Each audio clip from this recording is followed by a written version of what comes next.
everyone, it's Sydney and welcome back to my YouTube channel. I make videos about my experience going to prison. If you're new here, welcome. Feel free to check out my page if you want to learn more about my experience and what it was like for me going to prison.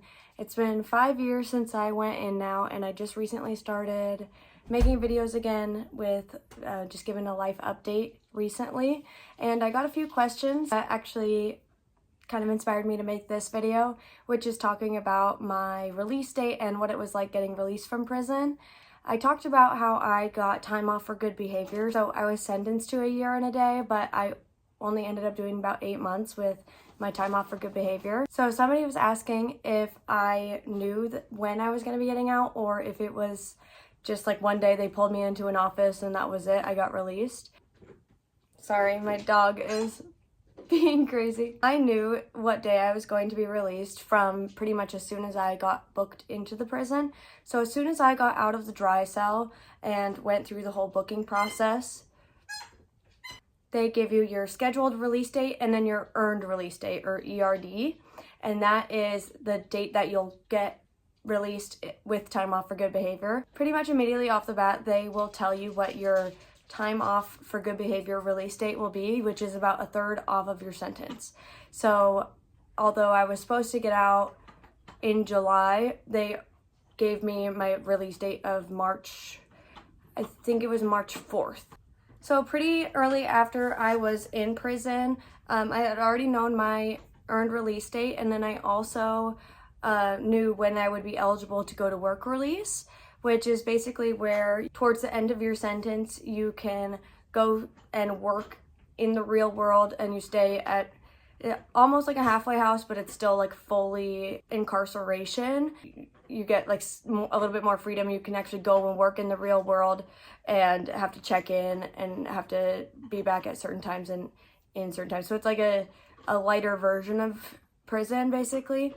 I was planning on doing work release because I just wanted to get the heck out of there as soon as I could. So for a while I was counting down to go to work release, but I actually decided against it once I was eligible, because in my time being in prison, I saw so many people go to work release and get sent back there because there is a lot more freedom to go out into the real world. It's also a lot more strict as far as what will get you in trouble and what you'll get sent back.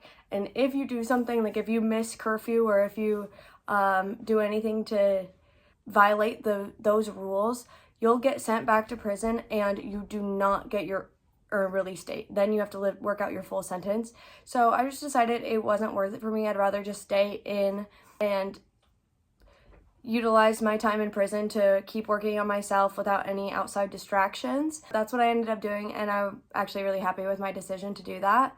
So about a month or two before I was released, they start going through everything with you to make sure that you are prepared for re-entry into the real world. So they make sure that if you don't have a social security card, that you get one. I already had one. I think they gave me an extra one still, but like if you don't already have like a social security number or you don't know it, then they'll get you one. But I just got another social security card and I knew my social security number. Okay. This is my dog Ella. And I'm dog sitting for my coworker's dog right now too, so he's here also. Oh look, there he is. Anyway, they also made sure that you have a Washington State ID card. So I have a driver's license, so I didn't need one, but they do take those steps into making sure that you have identification and anything that you'll need to live life on the outside again. Obviously, it's still a lot harder for a lot of people who have been incarcerated for a long time to go back into the real world, but at least they make sure that you have an ID. And they also got you set up for like food stamps or state health insurance, like Medicare, if you didn't have insurance. So it was nice because I wasn't on my parents' insurance plan or anything, so they got me set up for state insurance, so at least I would be insured medically when I first got out. And then after I had started working, I was no longer eligible for it, so that got taken away, but at least I was covered when I initially got out of prison so that I could get any of the medications that I had been on before and stuff like that. The countdown, since you know your earned release date, and if you haven't done anything bad, you know that you're still going to be getting out on your earned release date. The countdown is pretty brutal just because, especially once it starts getting closer and closer to like, oh my gosh, this is actually real. There's so many emotions that happen. And of course, I made friends in there, so it's tough, like leaving my cellmates and my friends that maybe had a longer release date than me, but it also sucked seeing people leave before me, and it's just like, oh, it's so close but yet so far. So that was really tough once it became like, oh, only a few weeks out. And once it's only a couple weeks before you go, they also take you to the clothing closet. So there's a bunch of donated clothes that you can look through to pick an outfit for when you get released. It was like the most exciting thing for everybody. Nobody got to like show anybody what they got when they first got back from the clothing closet, but on the day that you leave, you get to change into your outfit and prepare for release. So that was really fun for me, but I do wish I just kept like the sweatpants and stuff. But at the time, it was just like so fun and exciting to get to like put on normal clothes again for the first time in almost a year. But for the weeks leading up to my release, every single day, like even people that I hardly even knew, like every time I'd walk past them, like, oh, how many sleeps left? Like, or like, oh, 3 more sleeps. And I'd be like, yep, it's almost time. And it's just really exciting that everybody's so excited for you.